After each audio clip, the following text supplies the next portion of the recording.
Hello, my name is Lot Hill, and in this brief video from the Center for Inclusive Excellence at San Diego State University, I'll be sharing ideas for how you can use mid-semester feedback to boost student metacognition while checking in to explore what you and the students could do to support and enhance their success in your course. Before we get started, I encourage you to think about the feedback you currently gather from the students in your classes. Do you gather feedback about your teaching and the students' experience prior to the end of semester evaluations? If so, do you collect feedback once or twice or regularly throughout the semester? There is no singular best way or frequency for collecting feedback from students, but if you, like many instructors, only collect feedback at the end of the semester, then you could be missing valuable opportunities to make small adjustments to your teaching to better support all students or to share with them important tips or information that they may not yet understand about how to succeed in your course. Collecting feedback from your students regularly and discussing that feedback with them will help you understand better how they are experiencing your class and your instruction, and what they may or may not already be doing to learn the most from your class. In many ways, the kind of feedback I'm talking about here takes some of the guesswork out of teaching and significantly reduces the likelihood that you'll be stunned, surprised, or caught off guard by what they report in their end of semester evaluations. As I mentioned before, only getting student feedback at the end of the semester is too late for you to make any changes to that semester in support of student learning and success. As we talk about some of the various ways you can collect feedback from students, I invite you to be thinking of what you would currently like to know about your students' experience of your teaching or their experience of your class. I would suggest that you consider collecting feedback through multiple formats at multiple times during a semester so that you can make small adjustments to your instruction as the semester progresses, and or have conversations with your students about their efforts or critical aspects of the course while there is still time to address their concerns and support their success before final grades are due. Here are some simple strategies for gathering feedback.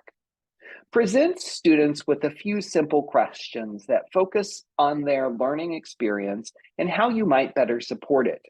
You can engage students with these questions synchronously through the use of in-class polling, asynchronously through a Canvas discussion or survey, or have them submit their answers in writing in class, or as you would any other assignment for the class.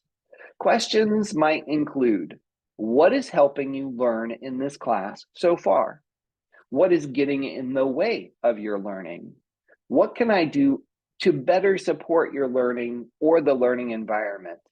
And what can you do to better support your learning or the learning environment? Some of you may recognize that this question sequence is not dissimilar to the start, stop, continue approach, where we ask students something like, in order to be most successful in this course this semester, and based on your experience thus far, what should I, the instructor, start, stop, and continue? And in order to be the most successful in this course this semester, and based on your experience thus far, what should you, the student, start, stop, and continue?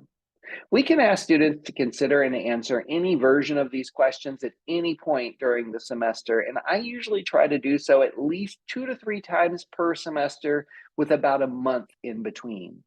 Consider what important information you could learn by asking students these questions in week 5 and again in week 10 of a 15-week course. Another approach to consider is the mid-semester evaluation. This is a lengthier, perhaps more formal version of the few questions method we were just discussing. Ask yourself what you would really like to know before designing the questions, as opposed to using more standardized teaching assessment questions like come from our end of semester evaluations. And create space for students to offer areas of feedback that did not occur to you.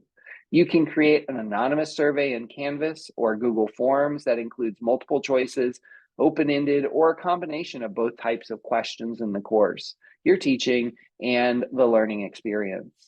There are many other strategies for collecting feedback from students, and regardless of which questions and formats you use, make sure that you give yourself time to process the feedback you receive and discuss it in class with the students. Let's focus for a moment on what you do with the student feedback once you get it. First, I recommend that you reflect on what students responded to positively in any constructive criticism they provided. Look for patterns rather than focusing on outlier comments. In reviewing the feedback, you may find that what one student loves, another does not find helpful. Consider whether the feedback you receive affirms that you are teaching different students in different ways or points to opportunities to diversify your instructional approaches. Consider reasonable, actionable changes you might make to your class and what needs to stay the same and why. This is an opportunity for you to consider the purpose behind your approaches and to clearly communicate to students exactly why you're doing what you're doing. Specifically, if students make suggestions that may support their success toward the learning outcomes of the course, are there reasonable changes you can make? And if some of those suggestions might impede their success toward the learning outcomes of the course, how can you articulate how and why the instruction or the assignments do support the learning outcomes of the course? In other words, if students don't understand why you or why they are doing something a certain way, and you are confident that the specific way of instruction or learning the content will help them achieve the learning outcomes, then you have an excellent opportunity to discuss why and how what you are doing will help them succeed. And after you've processed the information you receive from your students, look for patterns and think about what you can change and why, and what you can't change and why. Then plan the time to discuss that feedback with the students. In your discussion of the feedback with students, highlight any patterns in what they collectively see as going well and address common concerns with empathy. Let them know that if you plan to make any changes based on their feedback, why you will make those changes. And if not, why not? And specifically, how those changes may impact their ability to achieve the learning outcomes for the course.